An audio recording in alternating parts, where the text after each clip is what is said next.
দেখো ক্ষীরটা পুরো ঠান্ডা হয়ে গিয়ে কতটা শক্ত হয়ে গেছে। নমস্কার বন্ধুরা, শিলেকে রান্নাঘরে সবাইকে। তা দেখো, যেহেতু শীতকাল, তাই দেখো সবারই মাঝে মাঝে পিঠে খেতে ইচ্ছা করে। তো ঘরে যদি ক্ষীর বানানো থাকে খুব সহজে তাড়াতাড়ি পিঠেটা হয়ে যায়। তো দেখো এখানে 1 প্যাকেট আমি দুধ নিয়েছি। দুধটাকে কেটে নেব। দুধটাকে কেটে নিয়েছি।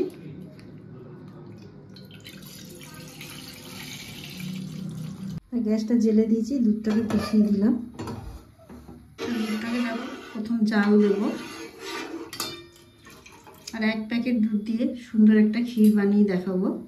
দুধটা দেখো ফুটে উঠেছে, ভালো করে নাড়বো। এবারে ক্ষীরটা জাল দেওয়ার সময় দুধটাকে ভালো করে সবসময় একটু অনবরত নেড়ে গেলে ভালো হয়। দুধটা ফুটছে, আর এখানে দেখো 1 চামচ সুজি আমি দিয়ে দিচ্ছি। দেখো দুধটা কিরকম একদম কমে গেছে, বোঝাই যাচ্ছে 1 প্যাকেট দুধ কতটা হয়ে গেছে কমে।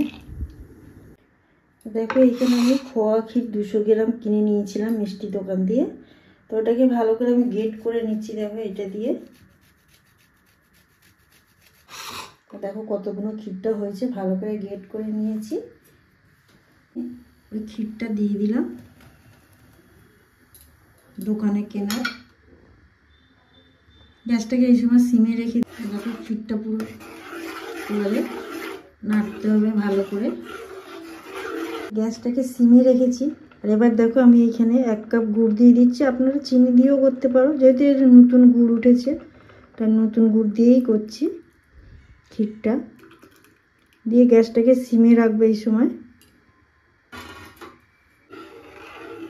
আস্তে আস্তে নাড়তে নাড়তে দেখো ক্ষীরের কালারটা এবার গুড়ের পরিণতি হবে, গুড়ের মতন দেখতে হয়েছে, কালারটা চলে এসছে। গ্যাসটাকে সিমেই রাখবো, রেখে জোর 1/2 ঘন্টার মতন এরকম সিমে রেখে দেবো, তো রেডি হয়ে যাবে। তারপরে 3টে আমি গোটা এলাচ থেতো করে দিয়ে দিলাম। এমনিতে গুড়টার গন্ধ খুব সুন্দর বেরিয়েছে, তাও একটু এলাচের গন্ধটা দিলে ভালো হয়।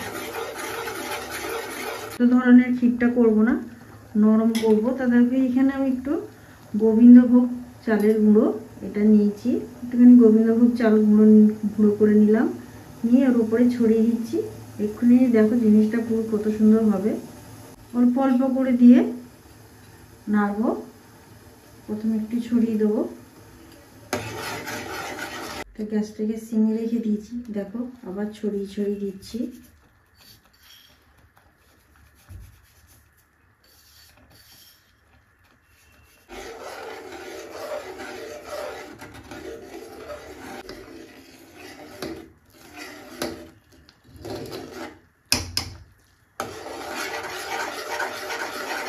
হয়ে গেলে আমি পরিবেশন করে দেখাচ্ছি। আর ঘরে এরমভাবে ক্ষীর বানানো থাকলে পিঠে করতে ভালো লাগবে, বেশি সময় লাগলো না ক্ষীরটা বানাতে। তো গ্যাসটাকে আমি এখন বন্ধ করে দিলাম, ঠান্ডা হয়ে গেলে দেখাচ্ছি। দেখো ক্ষীরটা পুরো ঠান্ডা হয়ে গিয়ে কতটা শক্ত হয়ে গেছে। এবারে পাটিসাপটা করলে এটা ফ্রিজে রেখে দিলে পুরো একদম শক্ত।